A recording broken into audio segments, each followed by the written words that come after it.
Atteindre Tigendalgué par cette partie de la voie relevait d'un parcours du combattant pour les populations de Boissa, idem pour celle de Tigendalgué. Ce cauchemar relève désormais d'un mauvais souvenir pour les habitants de ces deux villages grâce à Saha Immobilier à travers la réhabilitation de cet ouvrage de franchissement de 30 mètres réalisé par la société immobilière. La cérémonie de restitution de l'ouvrage a eu lieu le samedi 14 mars 2020 à Boissa, localité située à quelques encablures de la ville de Ouagadougou dans l'arrondissement 7.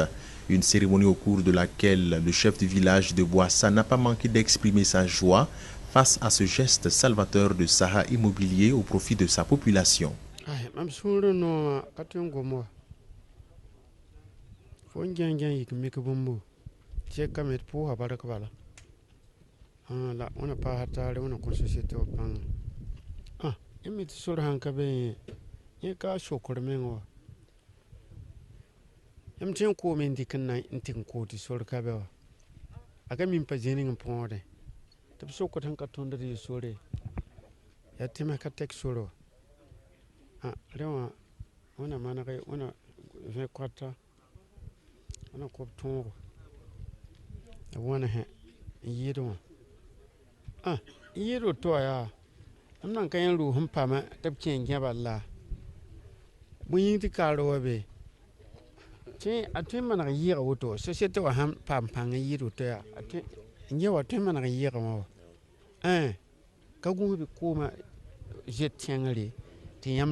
Même sentiment de satisfaction pour l'arrondissement 7. Par la voix de son représentant, le maire du dit arrondissement a exprimé pour sa part sa reconnaissance à l'entreprise qui vient soulager les usagers de cet axe. Il n'y a pas un ressentiment, mais c'est qu'on sent qu'à travers les visages des uns et des autres, on sent une grande joie. Les coutumiers qui étaient là, celui de Tignalé représenté par M. Emile, le chef de Boissa lui-même qui était là, vous avez entendu leur interview. On est tous contents de cette réalisation et on dit grand merci aussi aux promoteurs. C'est devenu un soulagement parce qu'on avait des difficultés à rejoindre les deux bouts. Si tu veux quitter Tignalé pour Boissa, c'était des difficultés. Boissa Tignalé, c'était des difficultés. Et n'en parlons pas d'autres qui quittent à des centaines de kilomètres pour traverser. Grâce à la société Saha Immobilier, on est quand même soulagé de ce problème-là. La réhabilitation de cet ouvrage de franchissement par Saha Immobilier sur l'axe Boissa-Tigendalgué est la réalisation d'une volonté de l'entreprise de mettre fin au calvaire de ces populations de Boissa. La clientèle de Saha Immobilier constitue également l'une des raisons de la réalisation de l'ouvrage car il facilitera l'accès du site de l'entreprise immobilière à Boissa. Oui, il y a un double objectif. Dans un premier temps, de soulager la population par rapport aux déplacements, aux difficultés de déplacement qu'ils avaient entre les deux villages, Boissa et Tigendalgué.